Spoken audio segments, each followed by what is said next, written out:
Now we're at part 2 of our endocrine glands. We left off on the adrenal glands, and now we're picking up with the pancreas. The pancreas is one that you should definitely know from your endocrine gland list, as it's an extremely important endocrine gland. The pancreas is fish-shaped and hangs out behind the stomach. Granted, to see the fish shape, you're probably going to have to squint, and even then you might not quite see it. The pancreas is interesting in that it does have two different types of tissues, exocrine tissue and endocrine tissue. Remember our definitions of exocrine and endocrine from earlier. The exocrine side of the pancreas produces digestive juices. Since it's exocrine, it will secrete these digestive juices to the small intestines through a duct. On the endocrine side, we look at the islets of Langerhans. Since it's endocrine, we're secreting hormones into a bloodstream. There are two hormones produced by the pancreas that are secreted into the bloodstream: insulin and glucagon. You may already be familiar with insulin. Insulin is secreted when blood glucose is high. For example, if I were to eat a dozen donuts, all of that glucose would hit my bloodstream. That would be a very, very high level of blood glucose. We need to lower that. So my pancreas will release insulin to bring that blood glucose level back down by telling the cells, primarily muscle cells and liver cells, to take that glucose from the blood and store it away as glycogen. Glucagon is a hormone you may not have heard of. Glucagon functions opposite of insulin.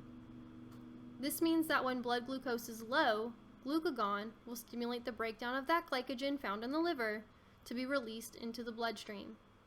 This will bring the blood glucose level up. Insulin and glucagon work as two sides of a teeter-totter to make sure that there's balance of blood glucose levels at all times. Here we see an image showing that in action. If the blood glucose level is too high, for example, I eat those donuts, that glucose hits my bloodstream and increases the level. My pancreas will release insulin into the blood. Insulin will go out and tell the liver and the muscle to pull that glucose from the bloodstream and deposit it and store it away as glycogen. It will also tell adipose tissue, which is fat tissue, to use glucose to form fat. This will bring the blood glucose level back down to a normal level. Let's say after eating all those donuts and going through this process, I feel guilty for eating all them. And so I choose not to eat anything for the rest of the day. Ultimately, my blood glucose level would drop and maybe get too low. If my blood glucose level is too low, then my pancreas is going to secrete glucagon. Glucagon will break down fat and tell the liver to break down glycogen to release that glucose back into the bloodstream. This brings blood glucose levels back up to normal, and so the cycle continues.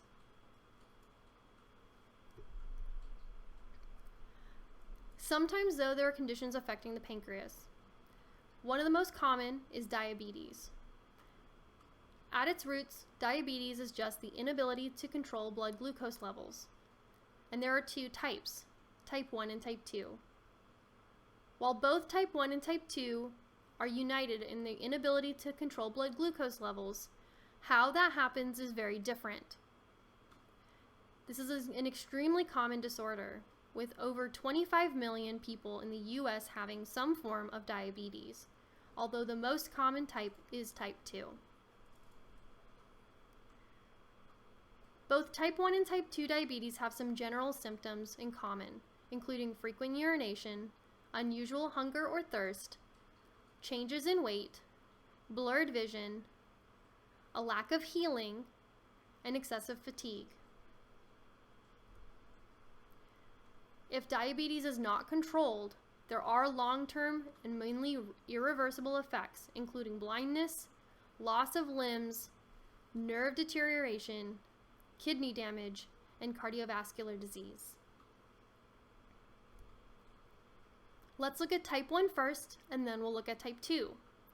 Type 1 diabetes is something that's usually early onset, meaning most people are diagnosed with type 1 diabetes in childhood.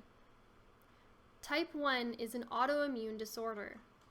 This means that your immune system attacks the healthy pancreatic tissues, rendering a person unable to form insulin.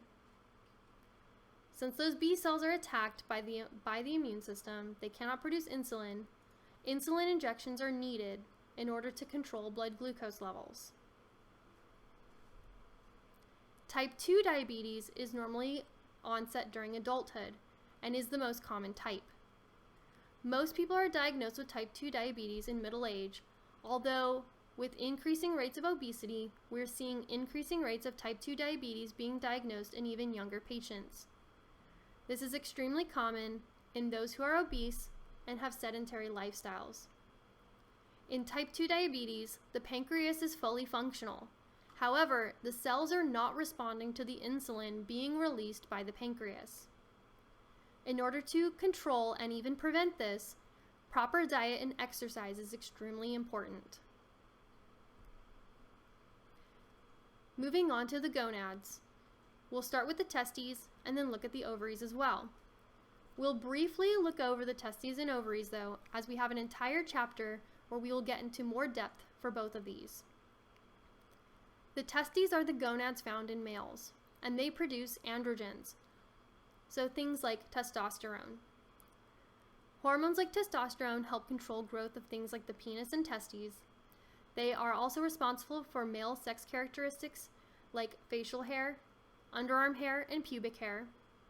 They're responsible for changes to the larynx and vocal cords, which results in a changed voice, and also responsible for increased muscle strength.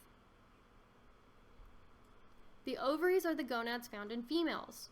They produce estrogen and progesterone. These hormones help with growth of the vagina and uterus, as well as the development of secondary sex characteristics like female body hair, fat distribution, and breast development. They're also responsible for the maturation process of the eggs and the uterine cycle as well. We'll talk about the uterine as well as the ovarian cycles when we get to our next chapter. Here's our hypothalamus. Remember that our hypothalamus serves as our president or CEO of the endocrine system. The hypothalamus will work with the anterior pituitary, and the anterior pituitary will release two different hormones that stimulate the gonads: follicle stimulating hormone and luteinizing hormone. Both follicle stimulating hormone and luteinizing hormone affect the testes or the ovaries, depending on which a person has. The thymus is our next organ. The thymus is found beneath the sternum, just over the heart. The thymus is an interesting organ in that it's the largest and most active during childhood, but will shrink and almost disappear as you become an adult. The thymus's primary purpose is for T lymphocytes to mature. That being said, that means the thymus is not just an endocrine organ, it's also helping with the immune system as well. The T lymphocyte maturation process is helped along with hormones called thymosins that will help these lymphocytes differentiate and become the different types of lymphocytes needed. Our last gland is the pineal gland. The pineal gland is located deep in the brain. The pineal gland is mainly secreting melatonin, which helps regulate your sleep and wake cycle, also known as your circadian rhythm. When it's bright out, melatonin is not secreted or maintained. But when it becomes dark, melatonin levels increase, making a person feel sleepy. Let's look at this graph here and look at how we can change levels of melatonin based on levels of light. In the winter, it becomes dark earlier. We see that once it becomes dark, melatonin levels increase, reaching a peak about halfway through the night, and then as light increases, melatonin slowly wanes out. In the summer, where there are more daylight hours and night has shortened, we see a similar pattern. As night encroaches on, melatonin levels increase, but as the brightness of the sun comes in the morning, melatonin levels decrease again. If we look at the experimental level right here, we see that with the dark comes increasing melatonin levels, but if we artificially increase the light by turning on like a light or a lamp, we see that melatonin sharply decreases and that it never reaches the full peak even with the dark again. Because of this is why you should practice proper sleep hygiene. Exposing yourself to lights, even artificial lights, can mess with your melatonin levels and in turn mess with your sleep. Making sure to avoid screens before bed is an extremely important thing of maintaining healthy sleep habits. Additionally, the pineal gland may also help regulate sexual development, although this is something that is less well known compared to its normal function of secreting melatonin.